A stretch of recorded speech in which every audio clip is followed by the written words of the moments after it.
Sometimes the most important question we'll ever ask is the simplest one. Not, where are you going, or what do you want, but may I stay? This is a story about two people who'd forgotten how to ask for anything until the night a stranger walked out of the darkness and into the light of a dying fire. It's about dignity found in unexpected places, about work that heals wounds deeper than any doctor can reach, and about the quiet courage it takes to let someone see you when you've spent years learning to hide. If you've ever felt alone in a crowded room, or if you've ever wondered whether kindness still matters in a hard world, this story is for you. The woman appeared at the edge of his firelight without warning. Caleb's hand went to his rifle instinct. Nothing more before he saw her clearly. Not a drifter. Not a threat. Just a woman standing at the boundary between dark and light. Carpetbag clutched against her chest like a shield. Her dress was torn at the hem. Hair escaped its pins in ways that spoke of miles, not mornings. She didn't stumble forward and didn't beg, just stood there, waiting for permission to exist. "Can I sit by your fire?" Her voice carried across the space between them, steady despite the tremor in her hands. "Just until dawn." Caleb studied her the way he studied cattle, showing symptoms he couldn't name yet. Looking for what was wrong. Not who was wrong. No wedding ring. But a white line on her finger where one used to be. No horse. Boots caked with alkali dust, 20 miles worth. Maybe more. He poured coffee into his spare tin cup, set it on the ground between them. She crossed into the firelight. If you're reading this from your porch tonight, or maybe sitting by your own fire somewhere under these same stars, we'd be grateful to know where you're from. Sometimes it's good to remember we're not alone out here. Caleb woke to the smell of cold ash and the sound of cattle shifting in the pre-dawn gray. The woman was still there. She sat upright, his red-striped blanket draped around her shoulders. He'd put it there sometime in the night. Couldn't remember exactly when. She stared at the dead coals. Her jaw worked like she was chewing words she couldn't spit out. He stood, knees cracked. The woman flinched but didn't look up. Caleb built the fire back without speaking, added mesquite from his dwindling pile, pulled out his iron skillet and the cornmeal sack. Bacon grease went in first. It hissed and popped. Then the mush. He stirred it with his wooden spoon worn smooth, on one side from his wife's hand. Years ago. The woman watched him now. Her fingers twisted to the blanket edge. "I was engaged." The words came out flat. "My father, he had debts. The groom's family wanted $200. Dowry. I couldn't—" Her voice caught. She swallowed hard. "They canceled the wedding. Day of, in front of everyone. The whole town. They said things about what kind of woman doesn't bring anything to a marriage." Caleb scraped the mush onto 2 tin plates. The spoon scraped metal. "The landlady wouldn't let me back in my room. Said she couldn't have that sort staying under her roof." The woman's hand shook. "I walked. That's all I could do." He handed her a plate, set the molasses jar between them, ate 3 bites before he spoke. "Town's full of fools." She looked up then, eyes red-rimmed but dry. "I'm short a hand," Caleb said. Not meeting her gaze, he watched the cattle instead, counting silhouettes in the growing light.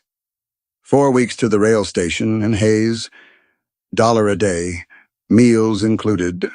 He paused. "You know, livestock." Her throat moved, once, twice. "I grew up on a farm. Fair work for fair pay." He finally looked at her. "You do the job. You earn it. No exceptions."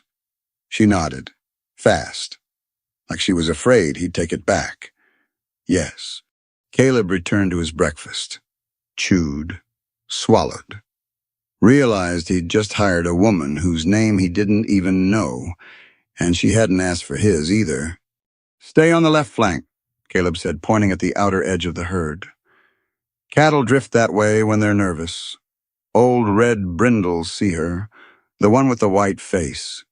She bolts. Every time. Keep an eye on her." Clara nodded.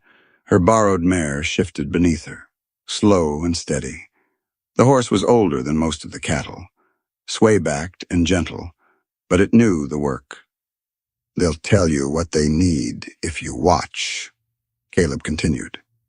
He sat his dun gelding with the ease of a man who'd spent more years in a saddle than in a chair. White scars crisscrossed the horse's shoulders, barbed wire, from the look of them. Ears back. They're annoyed. Tail switching fast. They're about to kick. Bellowing steady means they're calling for a calf. You'll learn. She nodded again. Didn't speak. Her hands gripped the reins tighter than they needed to. They moved the herd north as the sun climbed. 80 head of cattle made their own weather dust rising in a constant haze. The sound of hooves on hardpan like distant thunder that never stopped. Clara rode where Caleb pointed. She watched the red brindle. When it started to drift, she urged her mare forward, cutting it off before it could bolt. By noon, the reins had rubbed her palms raw. She felt the sting every time she adjusted her grip. But she didn't complain. Didn't ask to stop. Just kept riding. They rested during the worst heat. Caleb dismounted, loosened his horse's cinch. Clara did the same. Her hands shook as she worked the leather strap. The mare stood patient while Clara fumbled with buckles she couldn't quite feel anymore. At 3, they resumed. The herd moved slower in the afternoon, heads low, tongues out. Clara's back ached from the constant motion of the saddle. Her thighs burned. She'd forgotten how much riding hurt when you weren't used to it. Then the heifer started lowing. It was a different sound than the others, higher, insistent. The cow stopped walking. The herd flowed around her like water around a stone. Caleb reined in, turned his horse. "She's calving," he said it flat, stating fact. Clara watched the heifer's sides contract. The cow's tail lifted. Something dark emerged, glistening wet in the afternoon sun. The heifer lowed again, deeper this time. The calf came in a rush, front hooves first, then nose. Then the rest, in a slick slide onto the dirt. It lay there, not moving. The membrane still covered its face. The heifer turned, lowing, licking at the calf's head. The membrane broke. The calf's ribs moved, once, twice, but it didn't lift its head. Caleb dismounted, walked to the calf, knelt, put his hand on its neck, waited. "Too weak," he said. He stood. "We can't stop. Schedule's tight. Rail station won't wait." Clara stared at the calf. Its eyes were open but unfocused. Its legs splayed out wrong, like it couldn't figure out which way was up. "It'll die anyway," Caleb said. He wasn't being cruel, just practical. "Happens sometimes." "No." The word came out before Clara could think it through. Caleb looked at her. "I'll carry it," she said. He frowned. "It weighs 60 pounds, and we've got 2 miles before we stop." "I'll carry it." She dismounted before he could argue. Her legs nearly buckled when she hit the ground. Hours in the saddle made them feel like somebody else's legs. She knelt beside the calf, slid her arms under its body, lifted. The calf was heavier than she expected, dense, all bone and wet hide, its heating head lolled against her chest. She straightened, staggered, caught her balance. Caleb didn't help, didn't offer, just watched. Clara wrapped her shawl around the calf's body, tied it across her shoulders like a sling. The calf's knobby legs dangled against her skirt. She took her mare's reins in one hand, started walking. The herd moved on. The heifer followed. Lowing, but she followed. Clara's arms burned within the first 100 yards. The calf's weight pressed against her chest, making each breath shallow. Wet ran down her back. The sun beat on her shoulders. Dust coated her throat. She kept walking. Her mare plodded beside her. Patient. Clara focused on the horse's hooves. One step, another. The ground passed beneath them. The calf's breathing came ragged against her collarbone. She could feel each inhale, each exhale. At a half mile, her arms started shaking. At a mile, she couldn't feel them anymore. Just weight. Just the calf's heart beating against her ribs. The calf shifted, lifted its head, made a sound half bleat, half bawl. Almost there, Clara whispered. Stay with me. At 2 miles, Caleb stopped the herd. Clara set the calf down in the shade of a scraggly mesquite. The heifer pushed past her, nosing the calf, licking it clean. The calf struggled, got its front legs under it, pushed, fell, right again. This time it stood, shaking, wobbling, but standing. It found the heifer's udder on the 3rd try, latched on, nursed. Clara sat in the dirt. Her arms hung useless at her sides. Her hands were raw, not just from the reins now, but from where the shawl had rubbed them while she walked. Blood seeped through cracked skin. She pulled a strip of fabric from her petticoat. White cotton, hand-stitched hem. Wrapped it around her right palm. Then her left. Caleb watched from his horse. His hand rested on the saddle horn. His face gave nothing away. That evening, when he divided the jerky, her piece was bigger than his. He didn't say anything. She didn't thank him. But something had shifted between them, small as the difference between 2 pieces of dried meat, and just as real. The calf survived the night. And in the morning, when they broke camp, Clara realized she'd stopped thinking about what the town said about her. The days found their rhythm in the 2nd week. Coffee before dawn. Caleb's blue granite pot blackened and dented. Cornbread baked the night before. Hard enough to break teeth if you weren't careful. Clara learned to dunk hers in the coffee. It softened that way. Became edible. They drove the herd north until noon. When the sun turned the air thick as wet wool, stopped, loosened cinches, let the cattle rest in whatever shade they could find. At 3, they started again, pushing until dusk painted the sky red and orange and purple, all at once. Caleb spoke maybe 10 words a day, 12 if the cattle were difficult. But Clara learned his language anyway. When he shifted his weight in the saddle and looked left, she knew to check that side of the herd. When he tilted his head toward the water barrel strapped to the pack mule, she knew to fill canteens. When he dismounted and walked a slow circle around the herd at night, counting under his breath, she did the same from the opposite side. She learned which cattle had names, not many. Just the troublemakers. Red Brindle, Stubborn Sue. The bull he called Old Moses, because it had a habit of leading the others astray. She learned that the dun-gelding Caleb rode was named Dust, and that he talked to the horse in a low, constant murmur. She couldn't quite hear, but could feel, like thunder too far away to count. He never talked to her that way. By the 4th day, Clara had stopped braiding her hair the way her mother taught her, pretty loops pinned at the crown, tendrils framing her face. Now she pulled it back tight, plaited it straight down, tied it with a strip of rawhide Caleb left by the coffee pot one morning. No note, no explanation, just the rawhide. She used it. On the 5th day, her dress caught on barbed wire. They'd stopped to fix a broken hobble. Clara knelt beside one of the pack mules, untangling rope.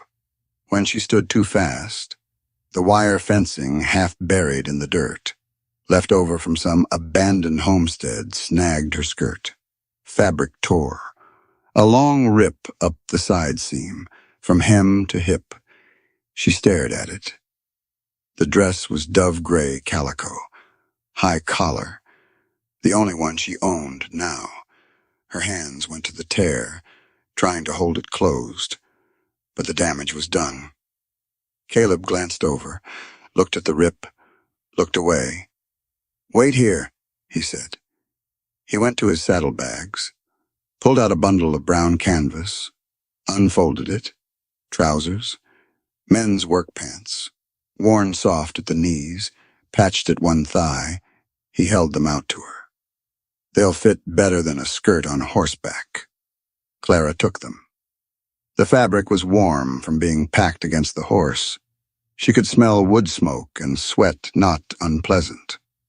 Just lived in. "Thank you." He'd already turned back to the mule. That evening, Clara wore the trousers. She'd rolled the cuffs 3 times and cinched the waist with her own belt, but they stayed up. The freedom of it startled her, being able to move without fabric tangling between her legs, without worrying about modesty or propriety, or what people would say if they saw her dressed like a man. Nobody saw her but Caleb and 80 head of cattle. She didn't apologize for wearing them. He didn't comment. On the 7th night, Clara noticed Caleb's shirt. They'd made camp in a low spot with actual grass, rare enough that the cattle settled fast. Caleb built the fire. Clara unpacked the Dutch oven for biscuits. She glanced at him as he crouched by the flames, adding mesquite branch by branch. His shirt, the blue chambray he wore every day, had torn at the shoulder seam. The fabric gaped open, showing sunburned skin beneath. The collar was worn through on both sides. Threads dangled. After they ate, after Caleb walked his evening circle around the herd, Clara pulled her sewing kit from her carpet bag. Bone needle, waxed thread, thimble in a dented tin that rattled when she opened it. "Give me your shirt," she said. Caleb looked up from where he sat checking his saddle girth. "What?" "Your shirt. It's torn." He glanced down at his shoulder, frowned. "It's fine." "It's not fine. It'll tear worse. Give it here." He hesitated, then pulled the shirt over his head. Clara took it, sat cross-legged by the fire. The fabric was softer than she expected, worn thin from years of use and washing. She threaded the needle by firelight. It took 3 tries, her eyes watering from smoke. Then she started stitching. The tear at the shoulder first. Small, tight stitches the way her mother taught her. Then the collar. She folded the raw edges under, reinforced them. Her needle flashed in the firelight, catching orange and gold with each pass. Caleb stood at the edge of camp. He'd pulled on his spare shirt another chambray, this one gray. He wasn't looking at the sunset anymore, though it painted the whole sky the color of ripe peaches. He was looking at her. Clara felt his gaze, didn't acknowledge it, just kept stitching. When she finished, she knotted the thread, bit it off with her teeth, held up the shirt. The repairs were visible white thread against blue fabric, but they'd hold. "Here." Caleb took it, ran his thumb over the stitching at the collar, "Thank you," he said. Clara nodded, put her sewing kit away. The next morning, Caleb sharpened her knife. Clara hadn't asked, hadn't mentioned that the blade had dulled from cutting hobbles every night. But when she woke, her knife lay on a flat stone by the dead fire. The edge gleamed. She picked it up, tested it against her thumbnail, sharp enough to shave with. Caleb's whetstone sat beside it. Arkansas stone in an oiled leather pouch. He was already up, saddling dust. Didn't turn around. Clara slipped the knife back in its sheath, put the whetstone by his saddlebags. No words exchanged. None needed. The pattern held through the second week. Work. Silence. Small acts of care that neither of them named or acknowledged. Clara mended a split seam in his saddlebag. Caleb started pouring her coffee before she woke. Leaving it by her bedroll where the tin cup wouldn't tip, she began packing his pipe for him. At night he never asked. But his tobacco pouch appeared by her elbow one evening, and after that it became routine. They still barely spoke. But the silence changed. It wasn't awkward anymore, wasn't tense. It was just there, comfortable, like an old quilt that had been washed so many times the fabric went soft. On the 13th night, Caleb asked the question. They'd finished eating. Clara was scrubbing the skillet with sand and a rag. Caleb sat by the fire, his pipe going, smoke drifting up into the darkening sky. The cattle were quiet. Somewhere far off, a coyote yipped high and lonesome. "What would you have done?" Caleb said. "If I'd said no that night." Clara's hand stopped moving. She set the skillet down, looked at him across the fire. His face was half in shadow. The pipe glowed orange when he drew on it. She thought about lying, about saying she would have found another ranch, another town, another way. But the truth sat heavy in her chest, and she was tired of carrying things she didn't have to carry anymore. "Kept walking," she said. Caleb was quiet for a long moment. The fire crackled. Sparks rose and died. "Where to?" "Didn't matter." Clara picked up the skillet again, started scrubbing. "Just away." "Until what?" She didn't answer right away. The sand scraped against iron. Her hands moved in small circles. "Until I couldn't walk anymore, I guess." Caleb pulled the pipe from his mouth, tapped it against a rock. Ash scattered. "I believe you," he said. Clara looked up. He was watching her now. Not the fire, but not the horizon. Her. Something in his expression made her throat tight. She went back to scrubbing the skillet, but her hand shook. Just a little. Enough that the iron rattled against the rock she was using as a table. Caleb stood, walked to his bedroll, lay down with his back to the fire. Clara finished cleaning, put everything away, banked the coals, crawled into her own bedroll 20 feet from his. The stars wheeled overhead. The cattle breathed in the darkness, and somewhere between waking and sleeping, Clara realized she hadn't thought about the town, about the wedding that didn't happen, about the whispers and the locked door and the shame in 3 days, maybe longer. She'd been too busy working to remember to feel ruined. The calf Clara saved was thriving by the 3rd week. It followed its mother with the awkward gait of young things learning their legs, butted at the heifer's udder with increasing confidence. When the herd moved, it stayed close to Clara's mare, trotting alongside like it knew who'd carried it those first desperate miles. But another calf was dying. Clara noticed it on the morning they crossed into harder country, less grass, more alkali crusting the ground in white patches. A cow stood apart from the herd, lowing, low and constant. The sound cattle make when something's wrong. At her feet, a calf lay curled tight, small, too small. Its ribs showed through damp hide. When Clara dismounted and walked closer, the calf didn't lift its head. Its eyes were open but filmed over, like something already halfway gone.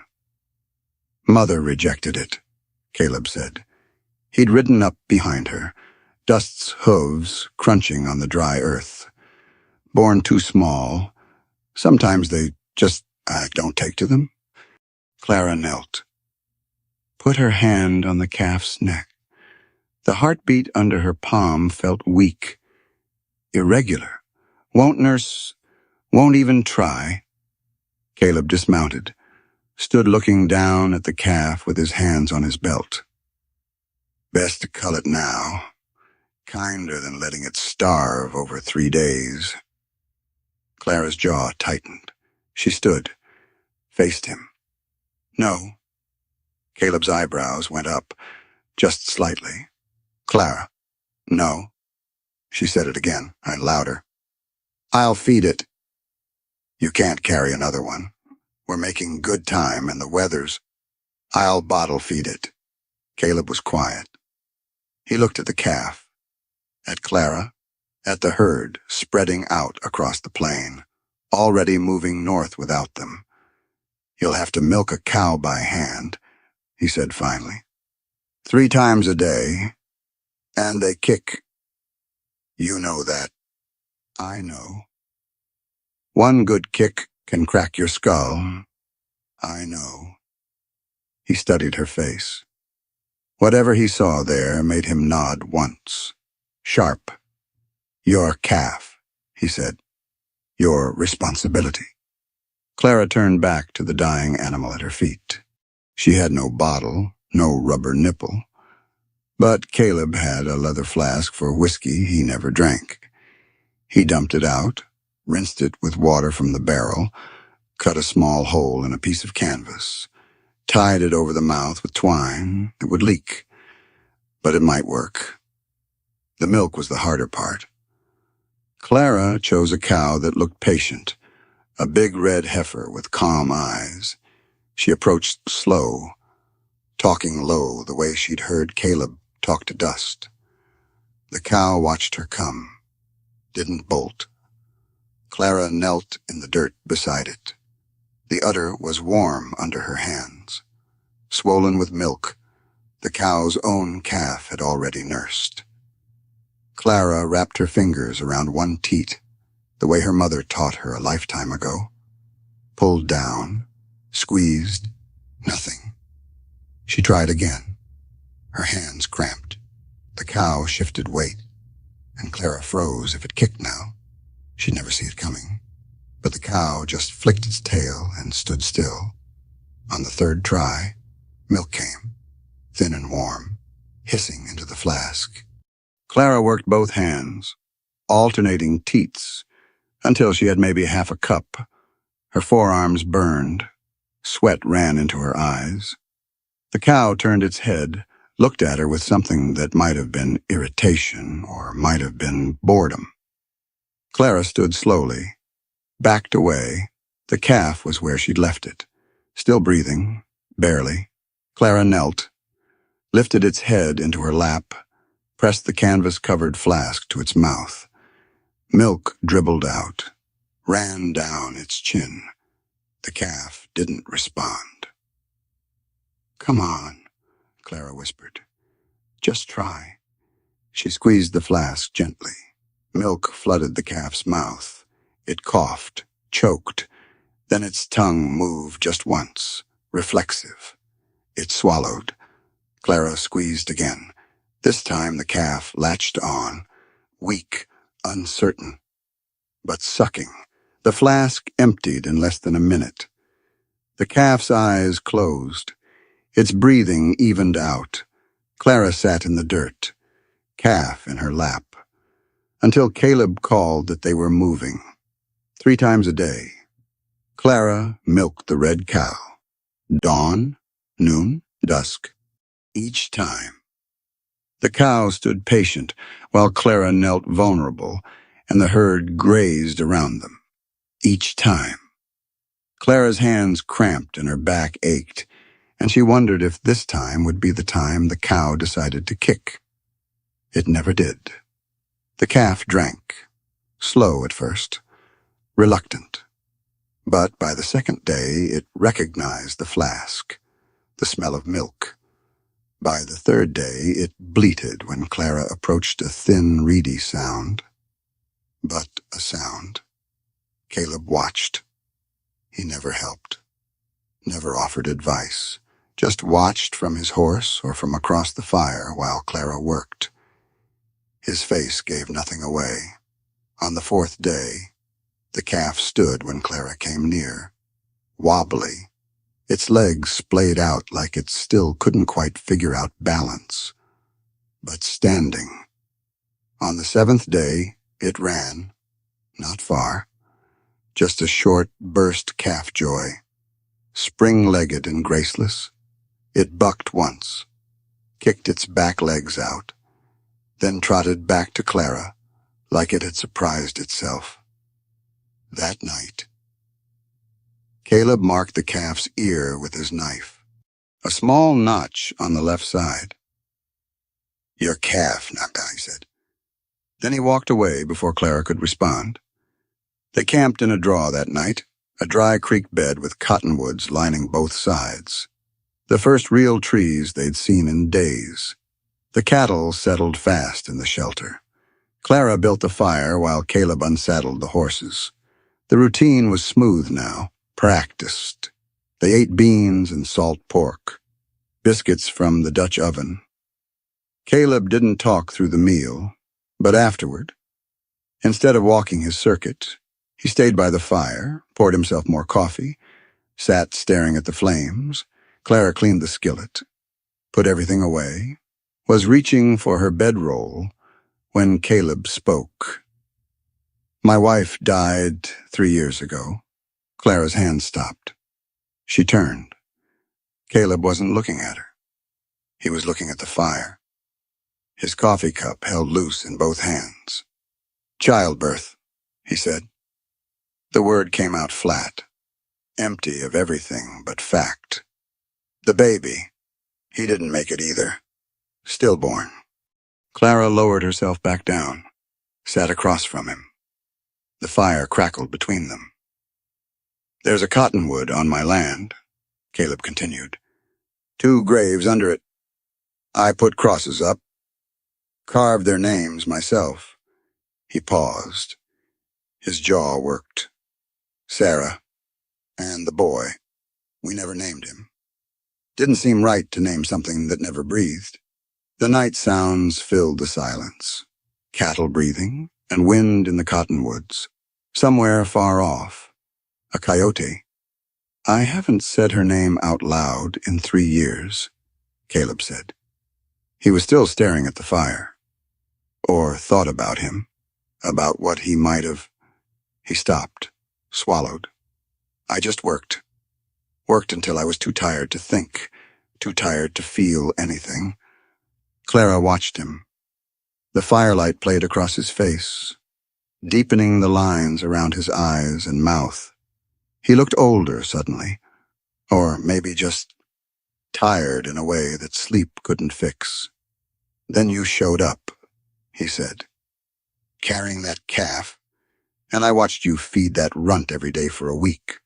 Watched you risk getting your head kicked in 3 times a day just to keep something alive that probably should have died.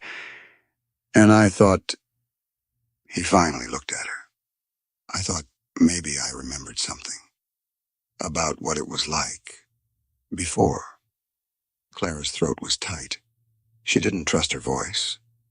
"Before what?" she managed. "Before I stopped believing things could live if you just tried hard enough." The fire popped. Sparks rose and died. Caleb set his coffee cup down, stood. That calf, he wouldn't have made it without you. Clara stood too. It wanted to live. Wanting's not enough. Caleb looked at her fully now. Sometimes wanting's not anywhere close to enough, but you gave it more than wanting. You gave it a chance. He walked to his bedroll, lay down, pulled his blanket up. Clara stood by the fire alone. The words he'd spoken hung in the air like smoke, substantial but shapeless. She'd heard what he said, but she'd also heard what he didn't say. The calf wouldn't have made it without you. And maybe neither would I.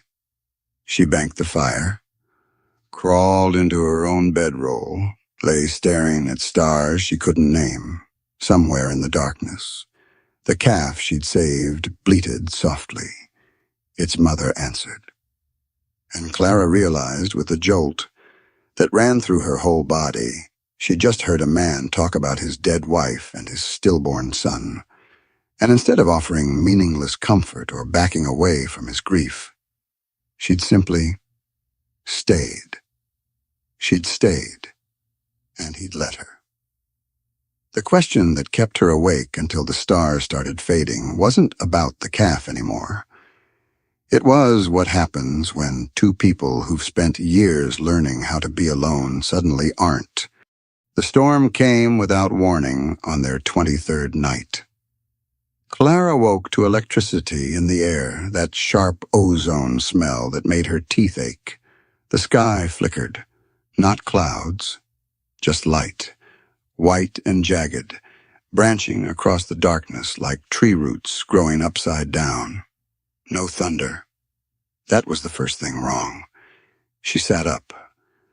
The cattle were awake too, all of them, standing instead of lying down.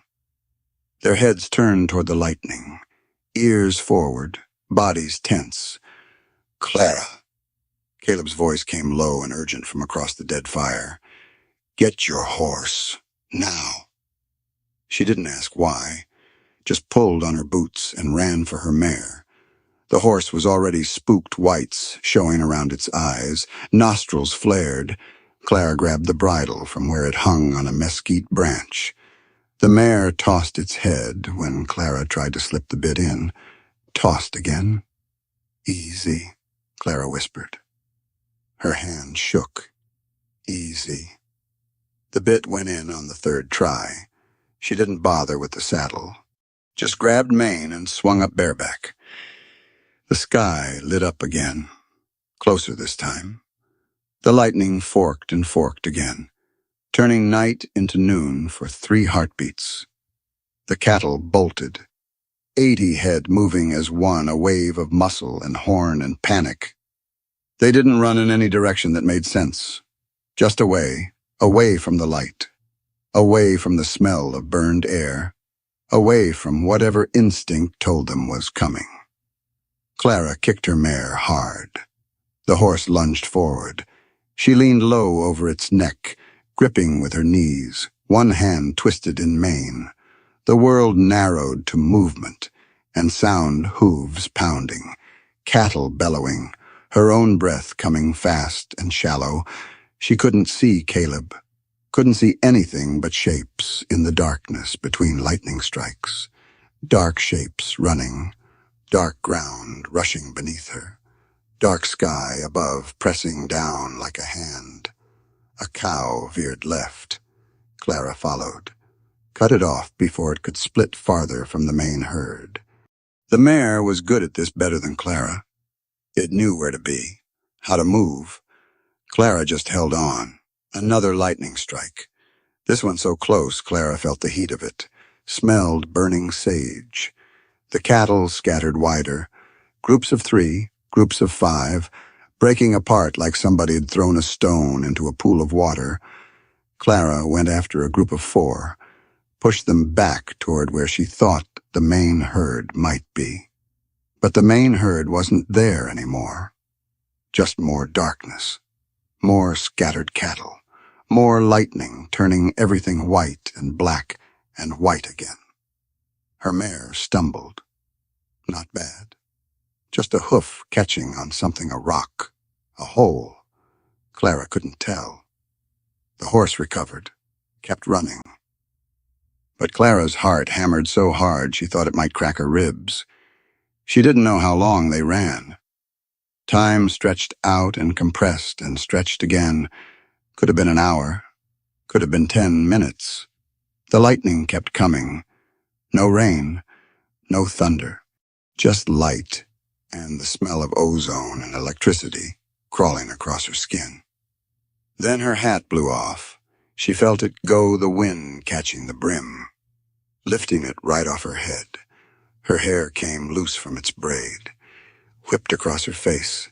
She couldn't see, couldn't spare a hand to pull it back. Just kept riding, half blind, trusting the mare to avoid whatever needed avoiding. A cow appeared out of the darkness directly in front of them. The mare veered hard left. Clara's grip slipped. She caught herself, fingers digging into mane, legs clamping tighter. But for one long second she was falling, tilting, the ground rushing up. The mare steadied.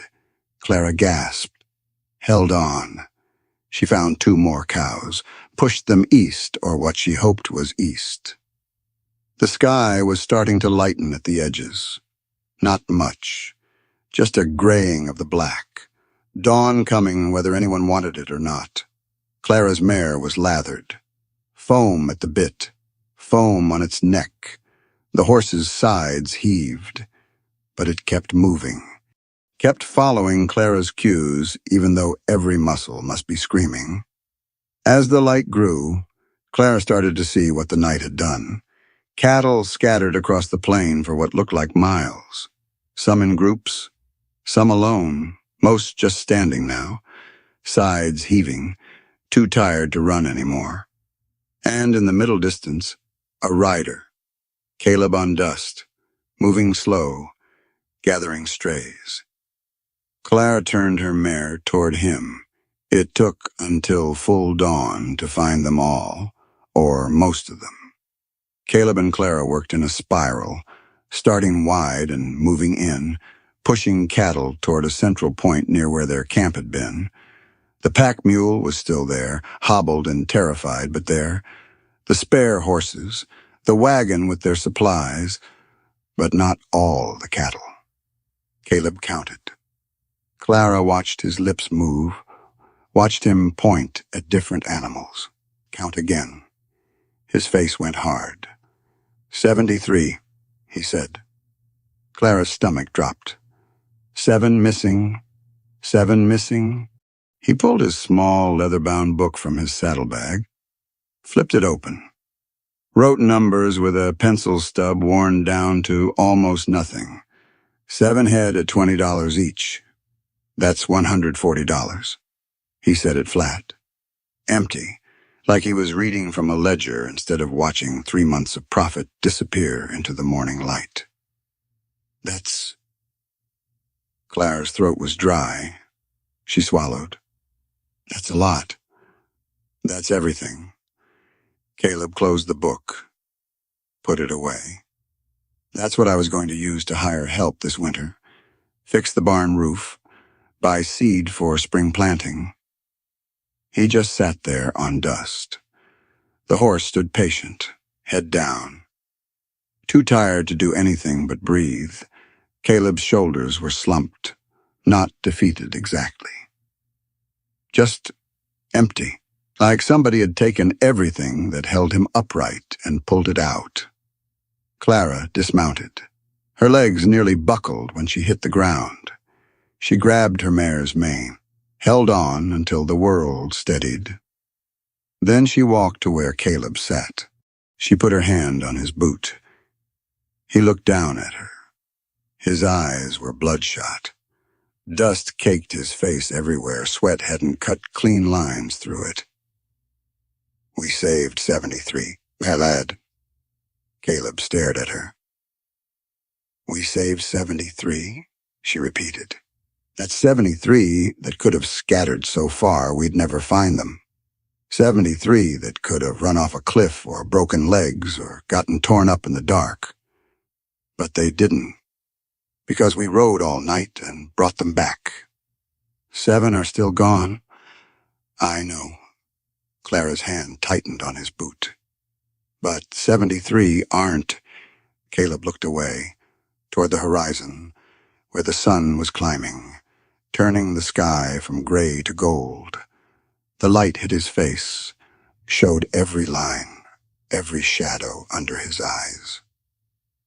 "You still here?" he said quietly. Clara frowned. "What? You're still here? You could have run last night in the dark, taken your wages and just gone. Nobody would have blamed you. Where would I go? Anywhere." Caleb looked at her again. "There's a town about 10 miles west. You could have made it by dawn, caught a stage, been halfway to anywhere by now." Clara stepped back, let go of his boot. Something in her chest went tight and hot. "You think I'd leave?" Her voice came out harder than she meant it to. "In the middle of the night, in a storm, just take the money and run. I'm saying you could have—" "Well, I didn't." Clara turned, started walking toward her mare. Her hands were shaking. Anger or exhaustion, or something she couldn't name. "And I'm not going to—" "Clara, I'm here until Hayes." She spun back around. "I said I'd do the work. I'm doing the work. You think losing 7 head of cattle is enough to make me quit?" Caleb's jaw tightened. "I think you don't owe me anything. I think you've worked harder than any hand I've ever hired. And I think if you want to leave, you've earned that right. I don't want to leave." The words came out too fast, too loud. Clara's breath caught. Caleb stared at her. The morning light was behind him now, turning him into a silhouette. She couldn't see his face clearly, couldn't read his expression. "All right," he said finally. "All right. All right." He dismounted, on there with Dust's reins in one hand, swaying slightly. "We'll rest the horses, eat something. Then we keep moving." Clara nodded. Her hands were still shaking. They made camp in silence, built a fire, ate jerky and hardtack because neither of them had the energy to cook. The cattle grazed nearby, too tired to wander. Clara's mare stood with its head down, hip cocked, already half asleep. Clara sat on the ground. Her whole body ached. Her thighs were rubbed raw from riding bareback. Her hands were cramped from gripping mane. Her face felt sunburned even though the sun had barely risen. But she wasn't leaving. The realization sat in her chest like a stone, heavy, solid. She wasn't leaving because she needed the money, though she did. She wasn't staying because she had nowhere else to go, though that was true too. She was staying because when Caleb asked, "You still here?" with that note of surprise in his voice, like he couldn't quite believe she hadn't abandoned him. Something in her chest had cracked open. He'd expected her to leave, and she'd realized, with a clarity that made her hands shake and her throat tight, that she couldn't imagine leaving. Not now. Not when they were this close to Hayes. Not when she'd fed his cattle and mended his shirts and learned the shape of his silence. Not when he'd shown her his grief and trusted her to simply stay. Caleb lay down on his bedroll without taking his boots off. Fell asleep in seconds. Clara stayed by the fire, watched the sun climb higher, counted the 73 head of cattle grazing on the plain. 7 were missing. $140 gone. But they'd saved 73. And Clara realized that somewhere in the last 3 weeks, she'd stopped thinking of this as Caleb's herd and started thinking of it as theirs. The question now wasn't whether she'd stay. It was what staying meant. The town appeared on the horizon 3 days after the storm. Not much of a town, just a cluster of buildings breaking the flatness, a general store, a church with a crooked steeple, 2 saloons, maybe a dozen houses scattered around like somebody had dropped them and they'd landed wherever.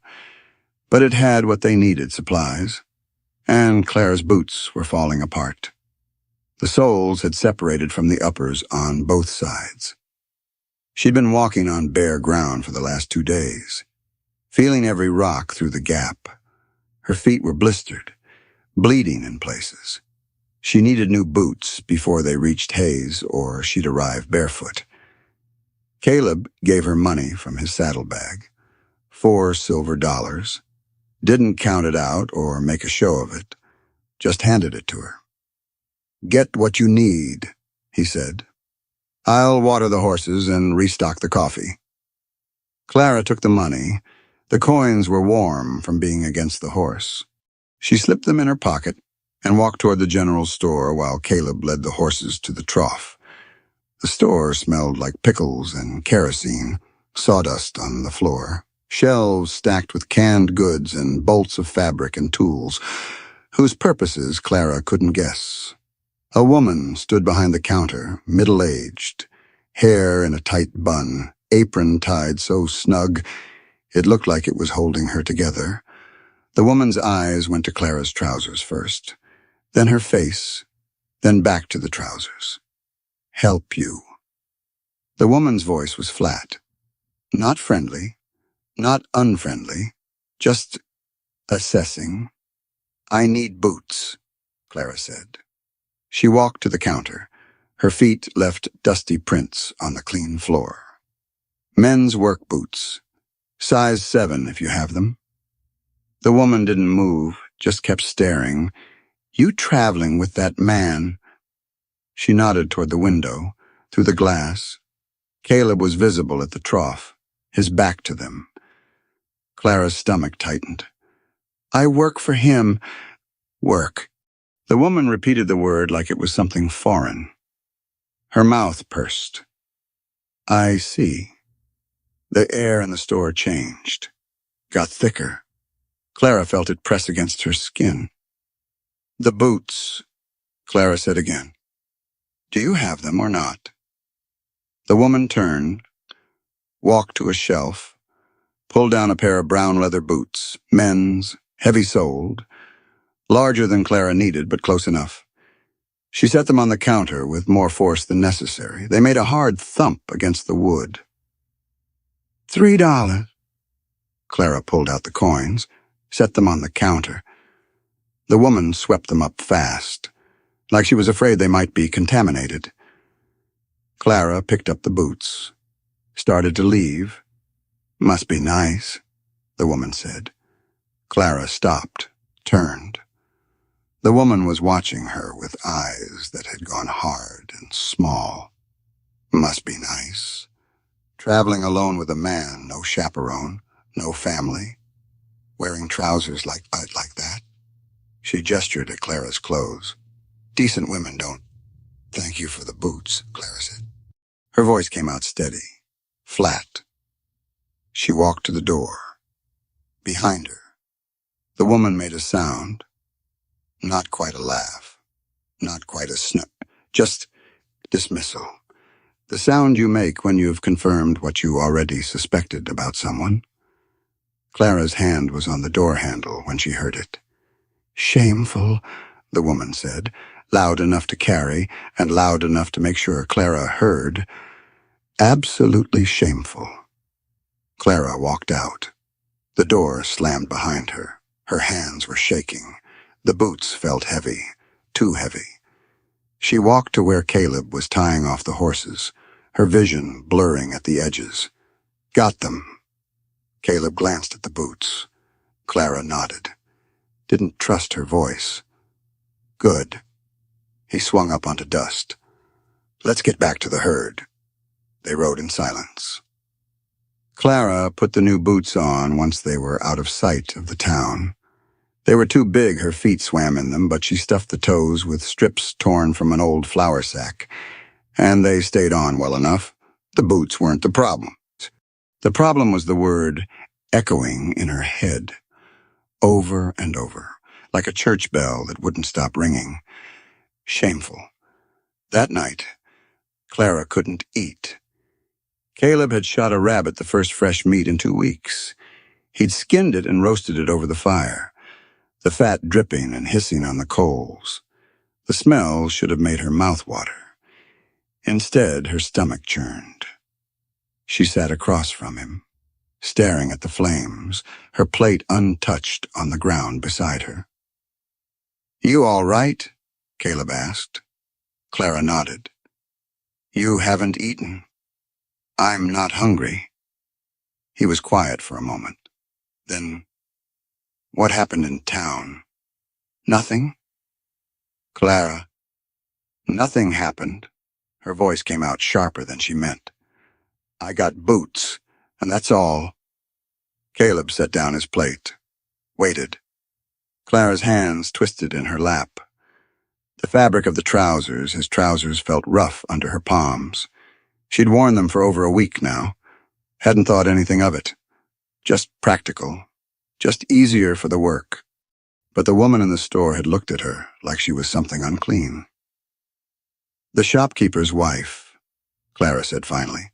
Her voice sounded strange, distant. "She asked if I was traveling with you. I said I worked for you. And she said—" Clara's throat closed. She had to force the words out.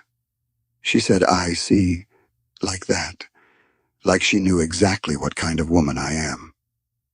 Caleb's jaw tightened. "She doesn't know anything about you. She knows enough." Clara stood, paced to the edge of the firelight. "She knows I'm alone with a man, no chaperone, no family, wearing men's clothes, sleeping under the stars." Her voice was rising. She couldn't stop it. "She called me shameful, Caleb, to my face, and she was right." "She wasn't right." "How?" Clara spun around. "How was she not right? Look at me. Look at what I'm doing. I'm ruined. Can't you see that I was already ruined when you found me? No dowry, no husband, thrown out of my room like garbage. But now," she laughed. The sound came out broken. "Now I'm worse.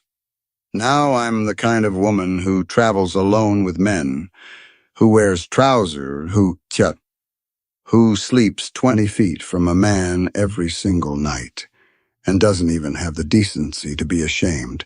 "Stop." Caleb was on his feet. He crossed the space between them in 3 strides, put his hands on her shoulders. "Stop." Clara's breath came in gasps. Her eyes burned. "Listen to me," Caleb said. His voice was low, hard. "That woman in town, she doesn't know you. She doesn't know that you carried a calf for 2 miles. She doesn't know that you milk a cow 3 times a day with your bare hands, even though you could get kicked to death doing it. She doesn't know that you rode through a lightning storm in the dark and helped save 73 head of cattle because you're too stubborn to quit. That doesn't matter. It's the only thing that matters." His grip on her shoulders tightened. "Hell with decent women. Hell with what that town thinks. Now, you're the best hand I've ever had. The best." He paused. His voice dropped lower. "And that matters." Clara stared at him.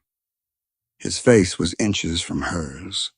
She could see the firelight reflected in his eyes. Could smell wood smoke and horse and sweat and something else. Something that made her breath catch. "Caleb," she whispered. His hands slid from her shoulders to her arms. She felt the calluses on his palms through the thin fabric of her shirt. "You're not ruined," he said. "You're—" He didn't finish. Just looked at her. His gaze dropped to her mouth, then back to her eyes. Clara's heart was hammering so hard she could hear it, feel it, Her whole body was aware of how close he was, how his fingers pressed into her arms, how easy it would be to close the last few inches between them.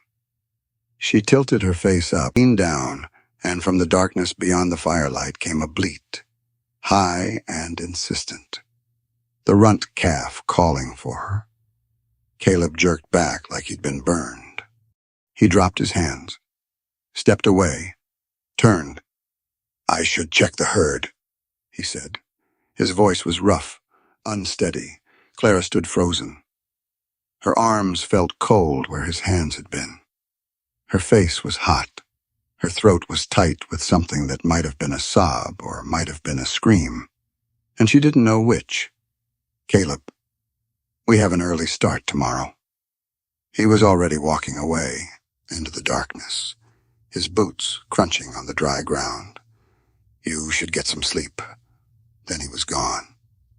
Clara stood by the fire alone, and her hands were shaking, not from cold, not from anger, from something else entirely. She'd almost kissed him, or he'd almost kissed her, or they'd almost kissed each other, and the only thing that stopped them was a calf bleating at exactly the wrong moment, or the right moment. Clara didn't know anymore. She sat down hard on the ground, put her face in her hands. Her breath came in short gasps that might have been laughs or might have been sobs. The woman in town was right. Not because Clara was shameful, but because Clara had stopped caring what decent women thought, had stopped caring about propriety or reputation or what people would say. She'd spent 3 weeks working beside a man, wearing his clothes, sleeping under the same stars. And somewhere in those 3 weeks, she'd stopped seeing him as her employer. She'd started seeing him as something else, something that terrified her more than being ruined ever did. Because being ruined meant losing something she'd already lost. But this, whatever this was between them, this was something she'd never had in the first place. And the thought of losing it before she even understood what it was made her want to scream. Clara lay down on her bedroll, pulled the blanket over her head, pressed her palms against her eyes until she saw stars. From somewhere in the darkness, Caleb was making his circuit of the herd. She could hear his boots, his low voice talking to the cattle. He didn't come back to the fire for a long time. And when he finally did, he lay down on his bedroll with his back to her. Neither of them slept. And in the morning, when Clara milked the cow and fed the calf and packed up camp, Caleb didn't meet her eyes, not once. The silence between them now wasn't comfortable anymore. It was a chasm neither of them knew how to cross. The rail stations at Hayes sat at the edge of town like a promise kept. Clara saw the smoke, first black columns rising from locomotive stacks, drifting east across the pale sky. Then the buildings, then the pens, livestock pens stretching out in all directions, full of cattle waiting to be loaded. The smell hit next manure and coal smoke, and the particular stink of hundreds of animals held in tight quarters. Caleb didn't say anything, just pointed the herd toward the holding pens and kept riding. It took 2 hours to get all 73 head counted and penned. The buyers came men in suits too clean for this work, carrying ledgers and pencils, making marks and calculating weights. They argued with Caleb over price. He argued back, low and steady, never raising his voice, just stating facts until the buyers gave in. Clara stayed with the horses. Watched from a distance, her hands rested on her mare's neck. The horse was tired. They all were. 4 weeks on the trail had worn them down to bone and grit, and not much else. When the buyers finally paid, they counted cash onto a barrel top, less than Caleb had hoped. Clara could see it in the set of his shoulders, the way his hand paused before reaching for the bills. The 7 head they'd lost in the storm, $140 gone before he'd even reached Hayes. But he didn't let himself think about that now. He counted the money twice, folded the bills, slipped them into his shirt pocket, walked back to where Clara waited. He didn't say anything, just pulled out the money again, counted off bills. His lips moved silently. $28. He folded them separate from the rest, then added 2 more $5 bills from his own pile. $38 total. He held it out to her. Clara stared at the money, more money than she'd ever held at once, more than her father made in 3 months, more than her failed dowry would have been. 4 weeks, Caleb said. Caleb, $1 a day, that's 28, plus 10 for... He paused. His jaw worked. For the calves, for the work you did beyond what I hired you for. Clara took the money. The bills were warm from being against his chest. She held them in both hands like they might blow away. What now? Caleb asked. Clara looked up. He was watching her. Not the money. Her... What do you mean? I mean... He glanced away. Toward the station. Toward the town beyond it. You've got your wages. Could buy a train ticket. Go anywhere. East? Maybe. Start over. Where nobody knows. He didn't finish. Clara folded the bills, tucked them into her pocket. Her hand stayed there, feeling the weight of them through the fabric. Is that what you want? She asked. For me to leave? Caleb's head snapped around. No, that's not... He stopped, ran a hand over his face. I'm saying you could, if you wanted, but you don't want me to. It wasn't a question. Clara said it flat. Watching his face, Caleb's throat moved. He looked at her for a long moment, then away again. My ranch is 2 days south of here, he said. The words came out careful, like he'd been practicing them. It's not much. Small operation. Just me and some land and more work than one person can handle, especially come winter. Clara waited. I need help, Caleb continued. He was looking at his boots now, at the dirt, anywhere but at her. Fences to mend, hay to put up, stock to feed through the cold months. I can't pay much. Maybe 50 cents a day plus room and board, but there's a cabin, separate from the main house. Now he paused. For propriety, if you wanted, the work. If you wanted the work. Clara's chest went tight. She could barely breathe around it. You're offering me a job. Yes. At your ranch. Yes. In a separate cabin. Yes. Finally, he looked at her. I know it's not much, and I know you could probably find better work in a town somewhere, with actual people and a real wage and... Yes, Clara said.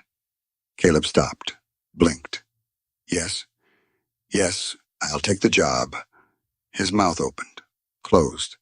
You don't want to think about it. No. You don't want to see the place first. It's rough. Clara, the main house needs work. The cabin's smaller, 1 room, sod roof. Nothing fancy. I don't need fancy. And the winter out there gets hard, cold, isolated. You'd be, and he gestured vaguely, you'd be stuck for months with me and the stock. I know. Caleb stared at her. Something moved behind his eyes, something that it made Clara's pulse jump. All right, then, he said quietly. All right. They stood there for a moment. The rail station bustled around them. Men shouting, cattle lowing, trains hissing steam, but Clara barely heard any of it, just the sound of her own breathing, and Caleb's. "We'll leave in the morning," he said finally. "2 days' ride. We can take it slow, let the horses rest." Clara nodded. That night they stayed at a boarding house on the edge of town. Separate rooms. First time in 4 weeks, Clara had slept under a roof. The bed was too soft. The walls felt too close. She lay awake most of the night, staring at the ceiling, listening to footsteps in the hall and wondering which ones were Caleb's. In the morning, they left Hayes behind. The land south of town was different than the flat plains they'd crossed. Hillier, more trees, actual grass in places instead of just dust and scrub. They rode without talking. The silence between them was still there, that careful distance they'd been maintaining since the almost kiss. But now there was something else underneath it, something that hummed in Clara's chest every time she looked at Caleb's back ahead of her on the trail. They camped that night by a creek, real running water. The sound of it was strange after weeks of silence, broken only by cattle and wind. Clara washed her face, her hands, her feet. The cold water stung the blisters that had finally started to heal. Caleb cooked salt pork and beans. They ate sitting on opposite sides of the fire, not talking, just the clink of spoons against tin and the creek burbling in the background. "Thank you," Clara said finally. Caleb looked up. "For what?" "For," she gestured vaguely, "at the fire, the food, everything. For this, for the job, for letting me stay." Caleb was quiet for a long moment. "Then you earned it." "I know, but still," he nodded and went back to eating. That night, Clara lay in her bedroll and thought about the separate cabin. One room, sod roof, nothing fancy, but hers. A place that was hers, not borrowed, not given out of charity, but earned through work and blistered hands and nights riding through lightning storms. The thought sat in her chest like warmth. On the second day, they crested a rise in late afternoon, and there it was. The ranch spread out in the valley below them. Small, just like Caleb said, a main house, weathered wood, low-pitched roof, a barn, bigger than the house, with one door hanging crooked, a smaller structure off to the side that must be the cabin, corrals, a chicken coop, and in the middle of it all, one massive cottonwood tree, 2 wooden crosses beneath it. Clara's throat went tight. The sunset was happening behind them. The sky lit up orange and gold and red colors so bright they didn't look real. The lights stretched their shadows out long across the ground, reaching toward the ranch like they were already home. "It's not much," Caleb said. His voice was rough. Clara couldn't speak. She just looked at the small weathered house, at the barn with its crooked door, at the cottonwood with 2 graves underneath. It was perfect. "The cabin's behind the barn," Caleb continued. He wasn't looking at her. He was looking at his ranch like he was seeing it through her eyes and finding it wanting. "Roof needs patching. Stove works, but it smokes. Door sticks. I can fix it before winter, but it's perfect," Clara said. Caleb turned. "What?" "It's perfect." Clara looked at him. Really looked at him. At his face backlit by sunset. At his hands holding the reins. At the way he sat his horse like he'd been born in the saddle. "All of it. You haven't even seen inside yet. Doesn't matter. Clara, I'll understand if you change your mind." she said. The words came out before she could stop them. About hiring me. About any of this? I know I'm not. I know people will talk about you having a woman working here, about what it looks like. So if you've changed your mind, I haven't changed my mind. Clara's breath caught. Caleb was still looking at her. His expression was... She couldn't read it. Something between fear and hope and something else entirely. I haven't changed my mind, he repeated. Have you? Clara shook her head. No. Then let's go home. He said it simple, easy, like it was the most natural thing in the world. Like she belonged there already. Let's go home. Clara's eyes stung. She blinked hard, nodded. They rode down into the valley. The light was fading now, turning everything soft and golden. The horses knew they were close.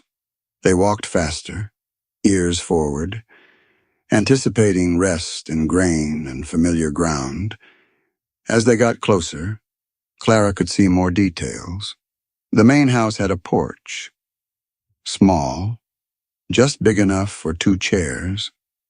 The windows had curtains faded, but there, someone had planted flowers once. They'd gone wild, but they were still there, stubbornly blooming. The barn door wasn't just crooked. It was off one hinge. But the structure itself was solid. Good bones. The cabin, when they finally rode around to see it, was smaller than Clara expected.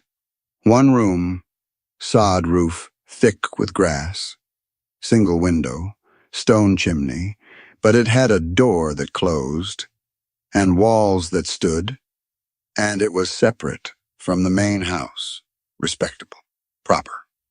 Caleb dismounted, tied dust to a rail, walked to the cabin door. It stuck just like he said. He had to put his shoulder into it before it opened.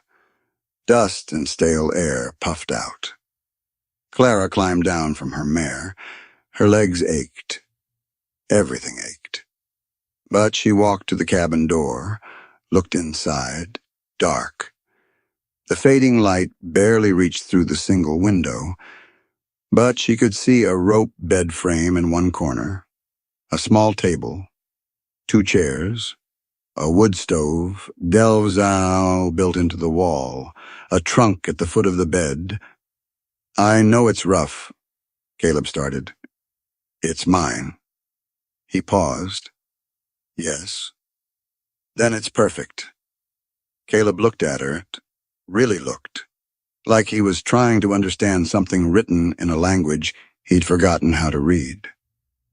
I'll help you get settled, he said finally. Then I need to check the stock. Make sure everything's... He gestured vaguely toward the barn. I can help. You've been riding for 2 days. You should rest. So have you. He almost smiled. Almost. Just a twitch at the corner of his mouth that was gone before it fully formed. All right then, he said. Together. They worked until full dark, unsaddling horses, checking fences, counting stock, not many. Just a handful of cattle Caleb had left behind when he drove the herd north. They were fat and lazy from a summer of good grass and no work. They barely looked up when Caleb and Clara walked through. By the time they finished, stars had come out, thick and bright. The same stars they'd slept under for 4 weeks, but somehow different here, somehow more. Clara couldn't finish the thought. They stood in the yard between the main house and the cabin, not quite ready to separate, not quite ready to end the day. Tomorrow, I'll start on your roof, Caleb said. Get it patched before the weather turns. I can help.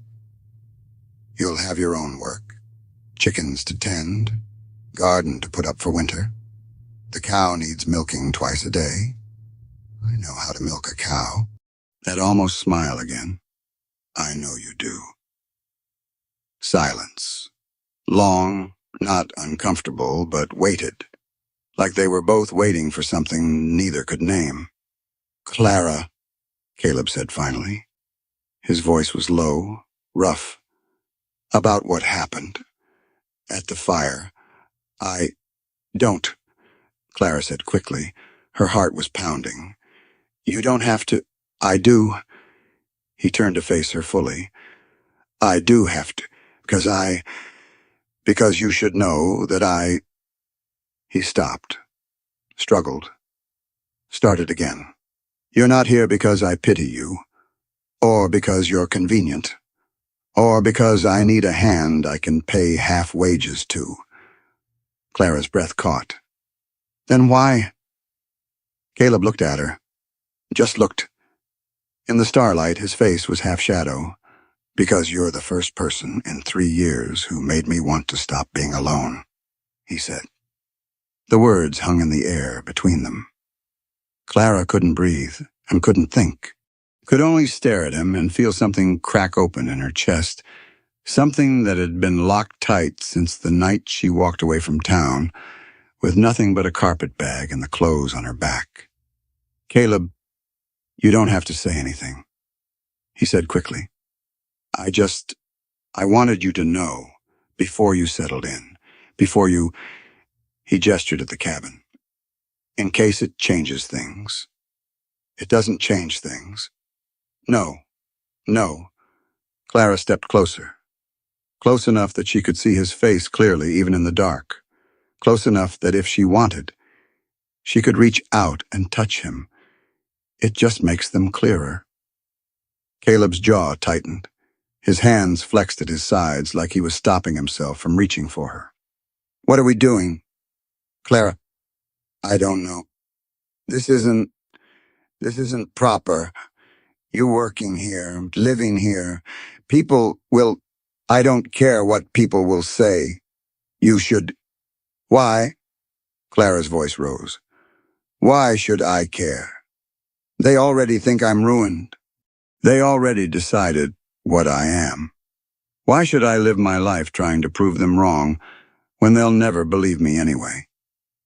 Caleb stared at her. I'm tired. Caleb, Clara continued, her voice cracked. I'm tired of being ashamed, tired of apologizing for existing, tired of making myself smaller so other people feel bigger. I don't want to do that anymore. Then what do you want? The question was simple, but Clara knew the answer wasn't. What did she want? She wanted this ranch, this work, this man standing in front of her, looking at her like she mattered, like she was worth something beyond a dowry or a wedding dress or what people thought when they saw her. She wanted to stay, but saying it out loud, naming it, felt like standing at the edge of a cliff and being asked to jump. I want to stop running, Clara said finally. Her voice was barely a whisper. I want to build something instead of just surviving. I want... She stopped, met his eyes. I want this. This. Clara gestured. At the ranch. At him. Whatever this is, whatever it might become, I want it. Caleb was quiet for so long, Clara thought he might send her away after all. Might tell her this was a mistake. That propriety mattered more than whatever was building between them. But instead, he said, then stay. Just that. 2 words. Stay. And Clara realized with a jolt that ran through her entire body, this was the first time anyone had asked her to stay instead of telling her to leave. Okay, she whispered. Okay, I'll stay. Something in Caleb's expression shifted, softened. He took a breath, let it out slow. Good, he said. Then good night, Clara. Good night. He walked to that main house. didn't look back. The door closed behind him. Clara stood alone in the yard, stars wheeling overhead, her cabin waiting behind her. And for the first time in longer than she could remember, she felt something that wasn't fear or shame or the need to keep moving before someone decided she'd stayed too long. She felt home. The first week at the ranch, Clara learned the shape of careful. She woke before dawn in her cabin. The walls smelled like earth and old grass from the sod roof. The stove heated slowly. She had to coax it with kindling and patience.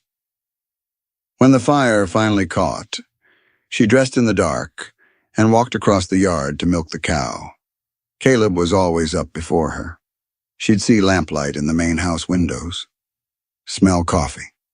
But he never came out until she'd finished milking. Like he was giving her space, or maybe giving himself space. She wasn't sure anymore. After milking, she fed the chickens, collected eggs, hauled water. The work was different than the trail, smaller, more repetitive. But it was work that mattered. That kept things alive through the day. Around 7, Caleb would open the main house door, stand on the porch, not quite looking at her, but not quite looking away. "Breakfast," he'd say. Just that. One word. And Clara would wash her hands at the pump and follow him inside. The main house was spare. One main room that served as kitchen and living space. A bedroom off the back that Clara never saw inside. The furniture was old but solid, a table. 4 chairs, even though only 2 were ever used. A rocking chair by the cold fireplace. Shelves with a few books. A window facing east that let in morning light. Caleb cooked. Not well. He burned the bacon more often than not. The eggs came out rubbery. The biscuits were hard enough to break teeth. But he tried. And Clara ate what he made without complaint. They sat across from each other at the table, ate in silence. The only sounds were forks and plates, and the occasional creak of the house settling. After breakfast, they worked. Caleb patched the roof on her cabin first, like he promised. Clara handed him tools, held the ladder steady, watched him work. His hands were competent. Sure, he didn't waste motion. When her roof was done, they mended fences, strung new wire, pounded posts. The work was hard and mindless and filled the hours between dawn and dusk. They were polite to each other, excruciatingly polite. "Could you hand me that hammer?" "Yes.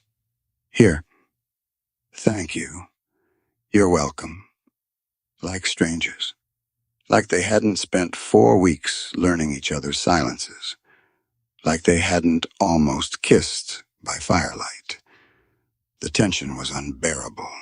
Clara felt it in her shoulders, in the way her hands shook when Caleb stood too close, in the careful space they maintained between them, always an arm's length, always just out of reach. 2 weeks in, on an evening when the sun set early and the air smelled like coming cold, Clara went to the main house for supper. Caleb had made stew, actually made it instead of burning it. The smell of meat and vegetables filled the small space. Clara's stomach growled. They ate, talked about the stock, about whether the chickens needed a new coop before winter. Safe topics. Practical. After eating, Caleb stood, walked to the shelf, pulled down his Bible, leather-bound, gold-edged pages. He'd been reading from it every night. Usually he did it after Clara left, but tonight he just opened it, started reading aloud. Psalms. His voice was low, steady. He didn't look at her while he read, just at the pages. Clara stood to leave, to give him privacy, but something stopped her. The rocking chair. It had a quilt draped over the back.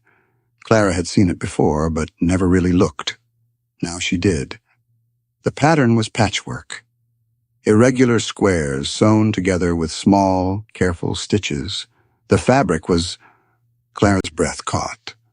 The fabric was from her carpet bag. The floral pattern, faded pink and green. The same fabric she'd carried out of town that first night. The bag that had torn and worn through weeks on the trail until it finally fell apart completely somewhere near Hayes. She walked to the chair, touched the quilt. The fabric was soft, worn, but unmistakable. Caleb had kept the scraps, had saved them, had found someone to sew them into this, had put it here, on this chair, in his house. Clara's throat went tight. She sat down, slow. The chair creaked. The left runner made a sound like a sigh. Caleb stopped reading, looked up. Clara pulled the quilt into her lap, traced the stitching with one finger. "You kept it," she said. Caleb was quiet for a moment. Then, seemed wrong to throw it away. "When did you—" "There's a woman in Hayes, does sewing. I asked her to make something from the scraps. She thought I was crazy, but..." He stopped, closed the Bible. "I thought you might want it. When winter comes." Clara looked at him. He was watching her now. His expression was... She couldn't read it. Something between hopeful and terrified. "Thank you," she whispered. He nodded, opened the Bible again, started reading. Clara stayed, sat in the rocking chair with the quilt from her old life spread across her lap, listened to Caleb read by lamplight. The kerosene lamp on the table cast a soft yellow glow. The house was warm. The words washed over her poetry and promise and old comfort. It felt like home. Clara started staying after supper most nights after that. Caleb would read. She would sit in the rocking chair with the quilt. Sometimes she mended clothes, sometimes she just listened. They didn't talk much, but the silence wasn't careful anymore. It was just there. Easy. October bled into November. The days got shorter, colder. Frost appeared on the ground in the mornings. The cattle grew thicker coats. Clara wore a jacket Caleb had given her wool. Too big, but warm. They worked side by side, put up hay for winter, stacked it in the barn until the whole structure smelled like dried grass and summer sun, repaired the hen house, built a new fence around the vegetable garden, even though the vegetables were long since harvested. The work was good, solid, building instead of surviving. One evening in mid-November, they were by the barn. The sun was setting early, 4:30, and already the light was going gold and thin. Caleb was showing Clara where he planned to build a bigger pen come spring. "Here," he said, pointing to a flat area behind the barn. 20 by 30. Big enough for twice the stock we have now, if we can afford it. If the winter's not too hard." Clara nodded, watched him gesture, watched him plan a future that included them both. That assumed she'd still be here in spring, in summer, beyond. "We could bat a gate here," he continued, "and run a fence line out to..." He stopped, mid-sentence, turned to look at her. "Clara?" Just her name. But the way he said it made her pulse jump. "What?" He was quiet for a long moment. The sunset painted his face gold and shadow. His jaw worked like he was trying to find words that didn't exist. "I'm no good at this," he said finally. "At what?" "At..." He gestured vaguely, between them. "At saying things, at knowing what to say, but I need to. I need you to know that I started again. I'd like it if you'd marry me. Clara's breath stopped. Not because you need refuge, Caleb continued quickly. Not because it's proper, or because people will talk less if you're my wife instead of my hired hand, but because his voice dropped. Got rough. Because you're the fire I've been standing at for 3 years. Too scared to warm myself. Too scared to feel anything. And I don't want to be cold anymore. Clara's eyes burned. Her throat was so tight she couldn't speak. You don't have to answer now, Caleb said. You can think about it. You can... Yes. He stopped. Stared at her. What? Yes. Clara's voice cracked. Yes. I'll marry you. You're sure you don't want to? I'm sure. Caleb's expression did something Clara had never seen before. It broke open. All the careful control, all the distance, it just fell away. He reached for her, pulled her close, not kissing, just holding, his arms around her, her face against his chest, his heartbeat loud and fast under her ear. Thank you, he whispered into her hair. Clara almost laughed, almost cried. For what? For staying, and they stood there while the sunset faded. While the cold came in, the world turned dark around them, and when they finally pulled apart, Clara's face was wet. Caleb's eyes were red. We should wait, he said. Do it proper, and wait for the circuit preacher in spring. Have a real wedding. If you want, I want. All right, then. He smiled, actually smiled. The first real smile she'd seen from him. Spring, spring, Clara agreed, and they walked back to the house together. Not touching, but close, closer than they'd let themselves be in weeks. That night they sat on the porch of the main house, side by side, her hand in his. The stars wheeled overhead, cold enough now that Clara could see her breath. I see you, Caleb said quietly. Clara turned her head. What? I see you. He was looking at their joined hands, at the way her fingers roughened from work, scarred from rope burns fit between his. Not what you lost, not what you were, just you, now. Clara's throat went tight again. I see you too. I know. His thumb moved across her knuckles, slow, deliberate. That's why I asked, from the pen behind the barn. The cow Clara had saved the calf that was now grown sturdy and strong load. The sound carried across the quiet. Clara laughed. Soft and broken. Caleb laughed too. Tomorrow we build, he said. Tomorrow we build, Clara agreed. But tonight they just sat, hands clasped, stars overhead. The future stretching out before them, uncertain and difficult, and theirs. Clara looked at their hands on the railing. Her hand was roughened, scarred, but strong. His hand was weathered. The wedding ring from his first marriage still circled his finger, dull gold, worn thin.